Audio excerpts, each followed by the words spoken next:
He began to run a constant high fever, and he barely had the energy to crawl out of bed. Every time he called 911 to ask for an ambulance, he always got a busy tone probably because the hospitals in the area had lost power and were already overcrowded with hundreds of sick and injured people. The roads were also not accessible yet by car. By the time my friend reached a hospital, his hand had swollen to the size of a football, and he was in great pain. As he desperately tried to get to the front of the line, he almost fainted a few times and had to be propped up by others.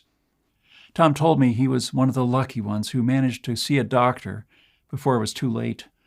The doctor examined his hand and prescribed some antibiotics. Things were on the mend, but then an unforeseen problem came up. Overcrowded hospitals with lackluster sanitation and hygiene are the perfect breeding environments for germs. Tom's already weakened body picked up another, more aggressive bacteria that didn't respond to the usual treatment. I know firsthand that in the U.S., hospital administrators are pulling their hair out, wondering how to reduce hospital-acquired infections. The rate can be alarmingly high.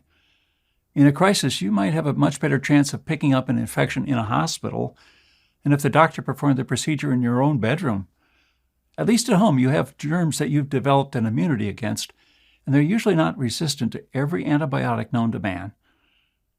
After lying in a hospital bed for weeks on end, pumped full of intravenous antibiotics, Tom finally began to recover. The doctors were able to save his life. Others were not so fortunate, and despite what the media and government would have you believe, the greatest number of casualties after Katrina were not caused by the flooding itself, but by the infections in the medical crisis that followed. That's why every person should have some antibiotics stockpiled at home. In a crisis, it may be too late to find out what you really need, or doing so may put you in harm's way. If Tom would have had just a few antibiotics at home, he would have never had to leave his house. How do you stockpile enough life-saving antibiotics without a prescription? When there were no more antibiotics in hospitals and pharmacies across Venezuela, doctors there discovered fish and bird antibiotics could be used to treat their patients. Believe it or not, they have the same active substances found in human antibiotics. Every capsule of fish mox, for example, contains nothing but 250 milligrams of amoxicillin, the same substance found in amoxicillin capsules for humans. A substance is a substance, after all. Most importantly, they don't require a prescription. You can order a month's supply for just $10 online or from a pet store almost anywhere in America. Plus, you can stockpile as many of them as you please because they keep good for years. If one day your life or the life of someone you love were to depend on it, how would you feel knowing you could still have this ace in the hole? Of course, you should always take human antibiotics if they're still available, and only after consulting a doctor. I also don't advise taking antibiotics for every minor problem. I probably only used them 4 or 5 times in my life. Now, I suspect that you, like many other people, have a small medicine cabinet at home. Maybe it's not fully stocked, but at least you have some painkillers, an anti-inflammatory, or some other medication you need in there.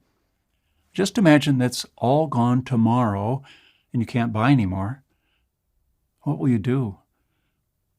My guess is that sooner or later, you'll do what they did in Venezuela. You will turn to the medicinal plants growing in your backyard or in a nearby forest or park. They have so much more to offer than you might think, but it isn't until people run almost out of medicine completely that they realize that.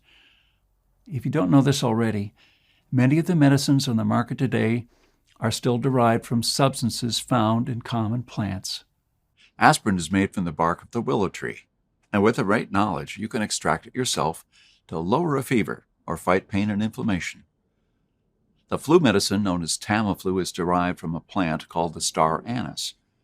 About 90% of the world's star anise crop is used to make Tamiflu. An alkaloid from this tree was discovered to be effective against malaria and leg cramps. Today we call the drug quinine. You can find it at the retail price of $218 at Walgreens. And this fungus contains a powerful immunosuppressive substance that can ameliorate symptoms of multiple sclerosis and other autoimmune conditions. The derived